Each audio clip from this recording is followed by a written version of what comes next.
کسی بھی تہذیب و تمدن کو جاننے کے لیے اس کی تاریخ کا جاننا لازمی ہے۔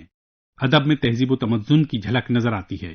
یہی وجہ ہے کہ پنجابی تہذیب و تمدن، زبان اور تاریخ کے حوالے سے کئی باتیں سامنے آتی ہیں۔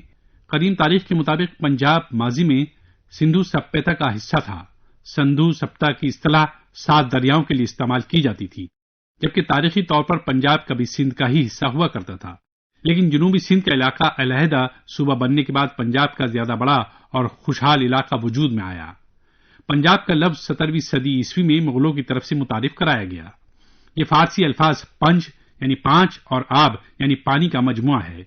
اس طرح 5 دریاؤں والی زمین پنجاب کہلائی۔ پنجاب سے بہنے والے 5 دریا 5 قبائل یعنی چناب، جہلم، راوی، ستلج اور سندھو کے نام پر ہیں۔ زمانہ قدیم میں یہاں ایک تاریخی شہر ہڑپا کے آثار بھی ملے، جس سے سندھ کی قدیم تہذیب کا پتہ چلتا ہے۔ یہاں جو زبان بولی جاتی ہے اسے پنجابی کہا جاتا ہے۔ پنجابی زبان کا حوالہ سنسکرت میں بھی ملتا ہے۔ پنجاب ہمیشہ عظیم ترین صوفی بزرگوں کا مسکن اور مشہور ترین جنگجوؤں کے زیر آزما رہا ہے۔ یہاں کی موسیقی اور بھنگڑا پوری دنیا میں پسند کیا جاتا ہے۔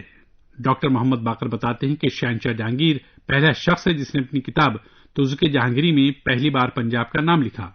اس کے علاوہ باغ خان سروانی کے ذریعے سن 1580-81 میں لکھی گئی کتاب تاریخ شیر شاہ میں بتایا گیا ہے کہ پنجاب کے شیر خان نے ایک راستہ قلعے سے بنایا تھا۔ ابو الفضل نے آئین اکبری جلد اول میں پنجاب کو 2 صوبوں لاہور اور ملتان میں تقسیم کیا ہے۔ انہی حوالوں سے پنجابی تہذیب و تمدن کے نقوش ابھرے اور پھیلے۔ پنجابی تہذیب و تمدن دنیا کی قدیم تاریخوں میں شمار کی جاتی ہے۔ یہاں کی ثقافت اپنے اندر وسعت رکھتی ہے جو قدیم اور جدید کا بہترین امتزاج ہے۔ پنجاب کے کچھ شہر ہندوستان کی سکھ تہذیب کے لیے اہمیت کے حامل ہیں۔ سکھوں کے بانی مذہبی پیشوا گرو نانک کی جائے پیدائش پنجاب میں ننکانہ صاحب میں واقع ہے۔ ہر سال دنیا کے مختلف ممالک سے بڑی تعداد میں سکھ ننکانہ صاحب مذہبی رسومات کی ادائیگی کے لیے جاتے ہیں۔ تہذیب و تمدن، رسم و رواج، طرز زندگی، لباس، کھانے اور قومی یکجہتی کی عکاسی لوک کہانی اور شاعریوں میں بھی پائی جاتی ہے۔ یہاں عورت کو مرکزیت حاصل ہے۔ ہیر رانجھا میں مرکزی کردار ہیر کا ہے۔ مرزا صاحبان اور سونی مہیوال کے قصوں میں عورت ہی کرداروں اور واقعات کو آگے بڑھاتی ہے، بلکہ یہ کہا جا سکتا ہے کہ کہانی کے آغاز، کلائمیکس اور انجام کی ساری ڈرامائیت ان کہانیوں کے نسوانی کرداروں کے ہاتھ میں ہے۔ راجندر سنگھ بیدی کے ناول ایک چادر میلی سی میں پنجابی تہذیب کے ایک عہد کا ماحول، تہذیب، معاشرت، ذہنی و اخلاقی معیار، تربیت اور شرافت سب عیاں ہو جاتے ہیں۔ پنجابی کھانوں کی بات کی جائے تو اہل پنجاب انواع و اقسام کے ذائقوں سے لطف اندوز ہوتے ہیں۔ پنجاب کے کھانوں میں دیسی گھی اور مکھن کا استعمال دل کھول کر کیا جاتا ہے۔ یہاں کے لوگ پراٹھا، سرسوں کا ساگ اور مکئی کی روٹی، مسالے دار چنے، دال مکھنی، امرتسری مچھلی، تندوری مرغ، مکھنی مرغ، ڈھابا دال، چھولے وغیرہ کے علاوہ حلیم، بریانی اور دیگر مسالے دار کھانوں کا استعمال کرتے ہیں۔ گوشت اور میٹھے کا اہتمام بھی پنجاب میں ہوتا ہے۔ وہ اپنے مہمانوں کی زردہ، گلاب جامن، کھیر، جلیبی، لیموں کے شربت اور پکوڑے اور سموسے سے ضیافت کرتے ہیں۔ گرمیوں میں لسی، دودھ، سوڈا، آلو بخارے کا شربت اور لیموں کا شربت استعمال کرتے ہیں۔ پنجابی تہذیب و تمدن کی بات ہو اور ذکر پنجابی روایتی لباس کا نہ کیا جائے تو ناانصافی ہوگی۔ موجودہ کرتا روایتی کرتے کی شکل ہے جس میں دونوں پہلوؤں پر جیبیں ہوتی ہیں۔ یہ بھی مردوں کی بنسبت عورتیں زیادہ پہنتی ہیں۔ اسے جمع اور پنجابی انگرکھے کے ساتھ بھی پہنا جاتا ہے، جبکہ کرتا شلوار، ستھن، تہبند، لنگی، دھوتی، پنجابی گھگرا اور اب جینس کے ساتھ بھی مقبول پہناوا ہے۔ ملتانی شلوار کو بھی خوب پسند کیا جاتا ہے۔ ملتانی شلوار کو عام طور پر گھیر والی شلوار کہا جاتا ہے۔ یہ پہننے میں بھاری ہوتی ہے۔ ملتانی شلوار سندھی پہناوے کی کنچھا سے مماثلت رکھتی ہے۔ یہ دونوں انداز عراق کے 7ویں صدی کے ایک پہناوے سے ماخوذ ہیں۔ ملتانی شلوار کھلی، پھیلاؤ میں زیادہ اور پنجابی ستھن کی طرز پر پہنی جاتی ہے۔ اس کے ساتھ پنجابی قمیض اور چولا زیب تن کیا جاتا ہے۔ پنجابی کپڑوں میں گھگرا کو بہت مقبولیت حاصل ہے۔ پنجابی سوٹ کی روایت سے قبل گھگرا پنجاب کی خواتین میں مقبول لباس تھا۔ اس کی روایت گنڈا ٹکا تہذیب جو گپتا عہد سے ملتی ہے۔ گنڈا ٹکا مردوں کا لباس تھا جو آدھے پاجامے پر مشتمل تھا، جو بعد میں گھگرا بن گیا۔ بعد ازاں یہ لباس مردوں کے لیے قمیض اور عورتوں کے لیے گلے سے رانوں تک لمبی قمیض کی صورت میں باقی رہ گیا۔ گنڈا ٹکا 7ویں صدی عیسوی میں ایک مقبول پہناوا تھا۔ پنجابی بندھانی کرتا مختلف رنگوں کے امتزاج سے تیار کیا جاتا ہے۔ پنجابی پھلکاری کرتا بھی ایک اہم پنجابی لباس ہے۔ یہ پھلکاری کڑھائی یا نقش و نگار کی مدد سے تیار کیا جاتا ہے۔ ایک اور پنجابی پہناوا پوٹھوہاری سوٹ ہے جو علاقہ پوٹھوہار کی روایت ہے۔ اسے پوٹھوہاری شلوار بھی کہا جاتا ہے۔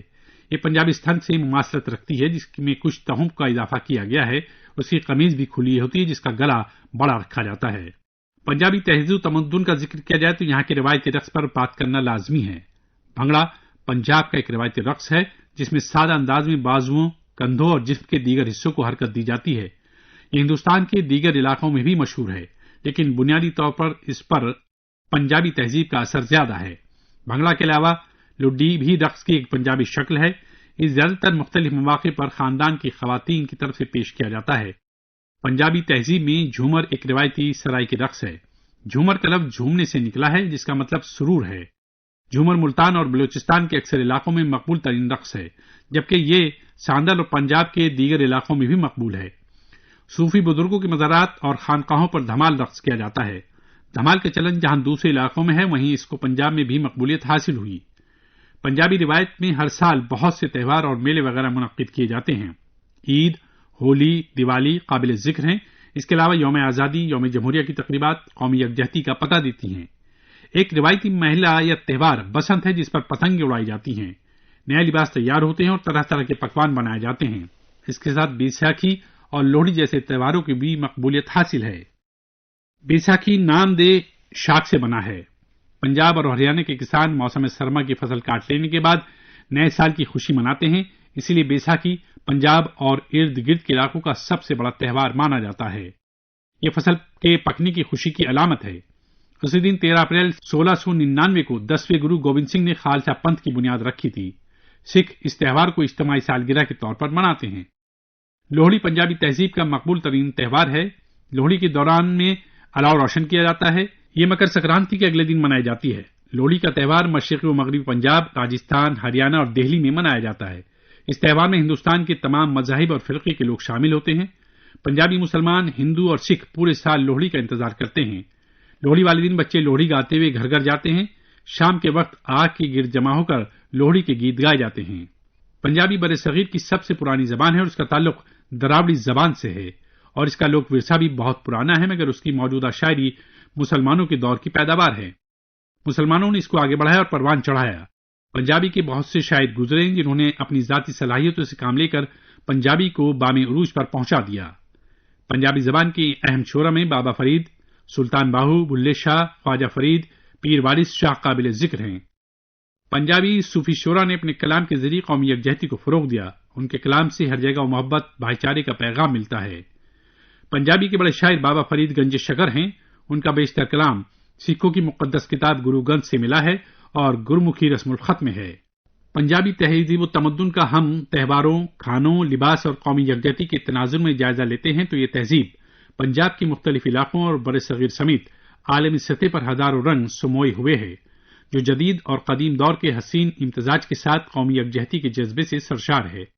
ہمارے ملک میں مختلف قومیں اور ذات برادریاں آباد ہیں، جن میں سکھ، ہندو، مسلم اور عیسائی اور جین قابل ذکر ہیں، جن کے تہوار، رسم و رواج قومی یکجہتی کی مثال پیش کرتے ہیں.